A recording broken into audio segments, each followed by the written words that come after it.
Saturday morning last week போட்ட வீடியோஸ்லேயே வந்து share பண்ணியிருப்பேன். வீக்லி ஒன்ஸ் கண்டிப்பாக இனி கீரை குக் பண்ணணும்னு.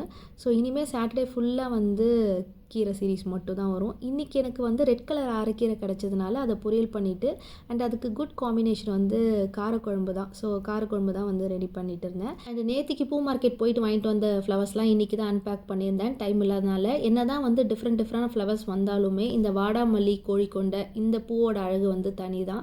இப்போலாம் இந்த பூ வந்து கிடைக்கிறதுல ரொம்ப ரேராக தான் கிடைக்குது. நானே வந்து மார்க்கெட் போயிட்டு ஒரு ½ அன் ஹவர் அலைஞ்சு திரிஞ்சதுக்கப்புறம் தான் எனக்கு இந்த ஃப்ளவர் கண்ணில் மாட்டுச்சு. இப்போ தான் அந்த பூ சேல் பண்ணுற அண்ணா சொல்லியிருந்தாங்க, எப்போ பட்டன் ரோஸ் சாக்லேட் ரோஸ்லாம் வந்து வர ஸ்டார்ட் ஆச்சோ அப்போவே வந்து இந்த பூலாம் ஸ்டாப் ஆகிடுச்சு அப்படின்ற மாதிரி சொல்லியிருந்தாங்க. மார்க்கெட்டுக்கே வந்து அவங்களுக்கு கொஞ்சமாக தான் வரும் அப்படின்ற மாதிரியே வந்து சொல்லியிருந்தாங்க. என்ன தான் வந்து டிஃப்ரெண்ட்டாக ஃப்ளவர்ஸ் வந்தாலுமே எனக்கு இந்த மாதிரி ஃப்ளவர்ஸ் தான் ரொம்ப பிடிக்கும். அண்ட் நாளைக்கு வந்து ஆடி கிருத்திகைனால வந்து இப்போவே மாலைலாம் கட்டி வச்சுட்டா ஈஸியாக இருக்குன்றனால ரெடி பண்ணி எடுத்து வச்சுட்டேன்.